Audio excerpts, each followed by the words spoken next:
دلته یونس علیه السلام د کشتۍ لاندې ځان سمندر ته شوه کوي.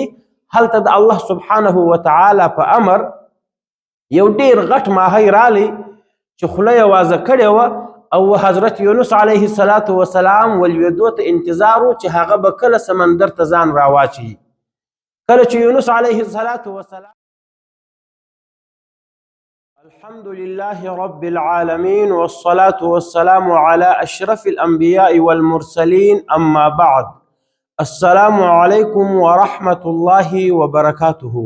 قدرمنو لیدونکو او اوریدونکو، نن موږ د حضرت یونس علیه السلام قصه کوو چې الله سبحانه وتعالی په سورة صافات کې بیان کړې ده. یونس علیه السلام الله سبحانه وتعالی د نینوا خلکو ته ور استولی و.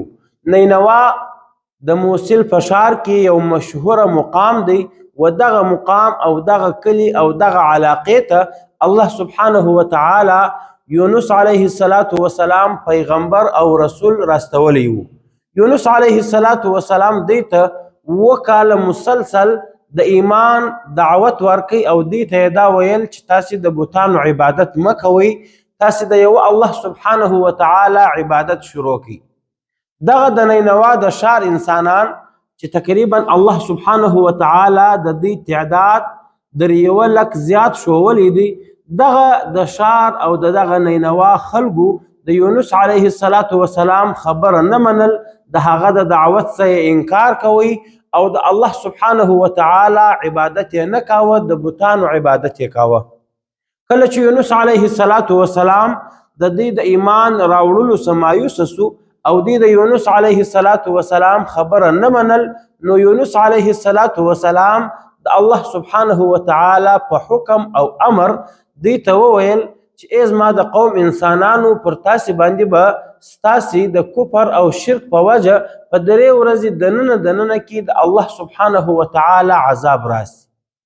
کله چې یونس علیه السلام د نینوا خلکو ته د عذاب اعلان وکړي چې پر تاسې باندې په 3 ورځې کې دننه عذاب را روان دی، پر تاسې د الله قهر او عذاب راځي، نو وایي دوی مشوره سره وکړه او په مشوره کې دوی دا سره وویل چې یونس علیه السلام خو در اوسه پورې موږ ته درواغ نه دی ویلي، موږ د ده څخه در اوسه د درواغو خبره نه ده اورېدلې. موږ به وګورو که چیرې یونس علیه السلام ماښام د دې په ښار کې دننه پاته و، د ښاره څخه نه ووتی، د دې دا معنا ده چې عذاب نه راځي. او که یونس علیه السلام د ښار او علاقې څخه د باندې ووتی، د دې شپه نه وکړه، د دې مطلب او مقصد دا دی چې د الله سبحانه وتعالی عذاب را روان دی.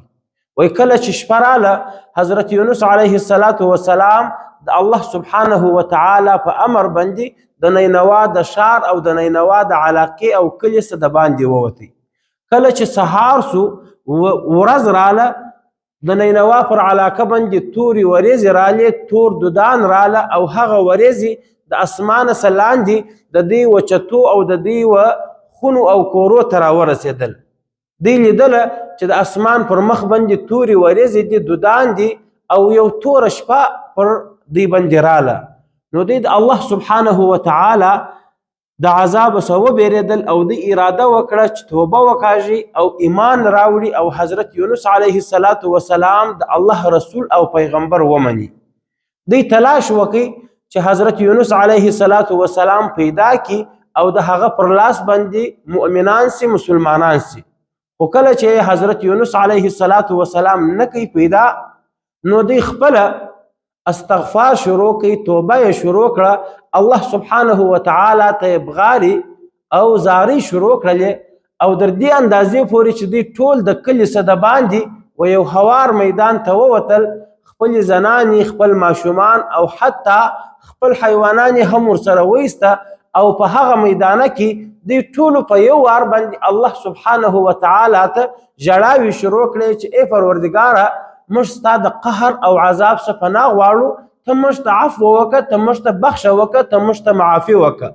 الله سبحانه وتعالی د دې د توبې په خاطر او الله سبحانه وتعالی د دې د ژړاو او د زاریو په خاطر الله سبحانه وتعالی د دې څخه عذاب پورته کوي. یونس علیه السلام د کلي څه د باندې انتظار و چې اوس به زما پر قوم باندې د الله سبحانه وتعالی عذاب راسي. کله چې عذاب نه رالی او عذاب الله سبحانه وتعالی د قوم سپورته کوي نو یونس علیه السلام پریشان سو او واپس قوم ته کلي ته نینوا ته نسوی راتلای.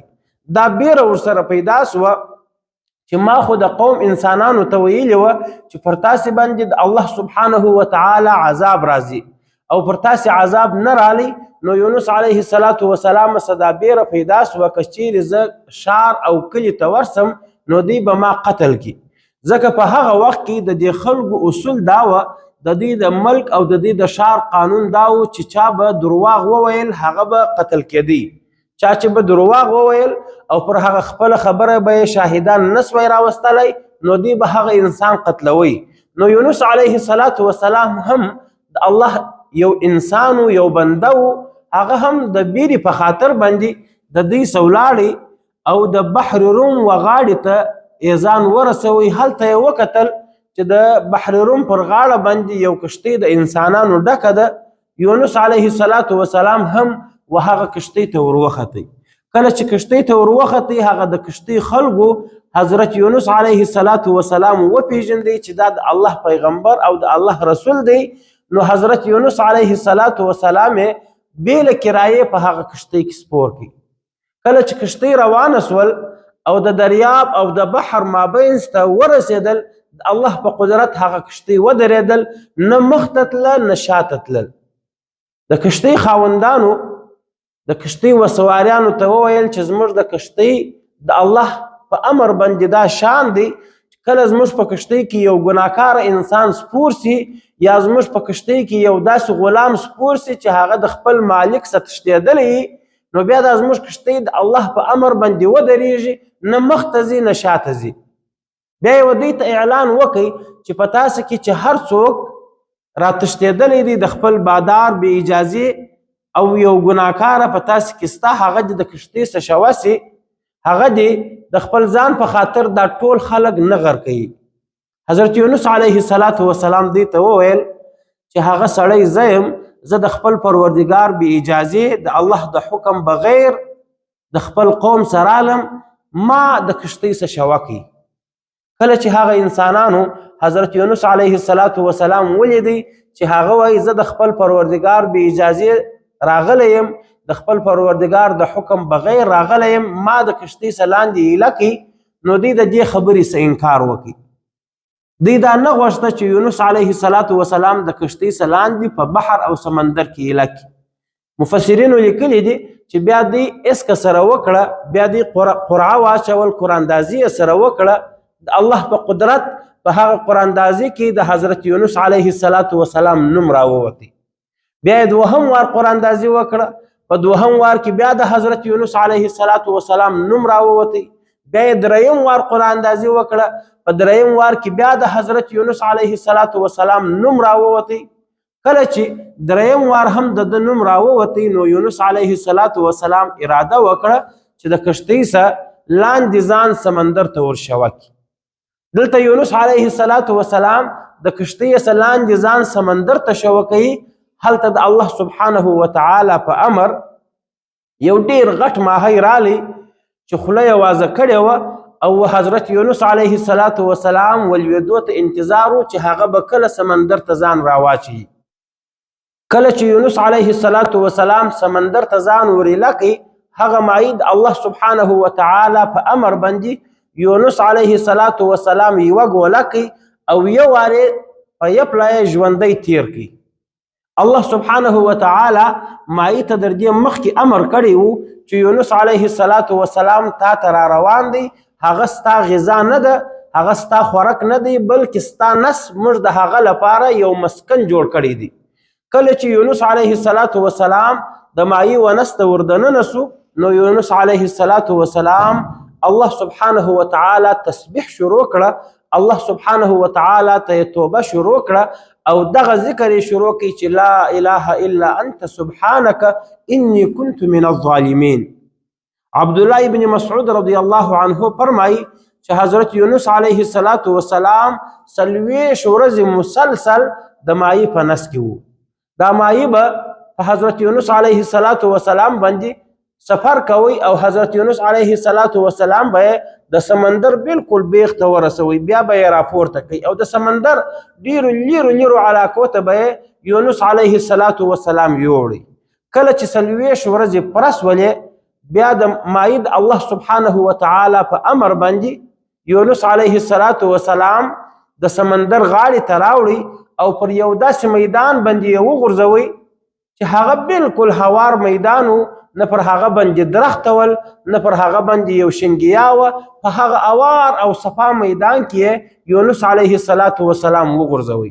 الله سبحانه وتعالی په سورة صافات کې دا قصه په دغه الفاظو کوي: وان یونس لمن المرسلین، بلا شک یونس علیه السلام د الله سبحانه وتعالی د رسولانو سو.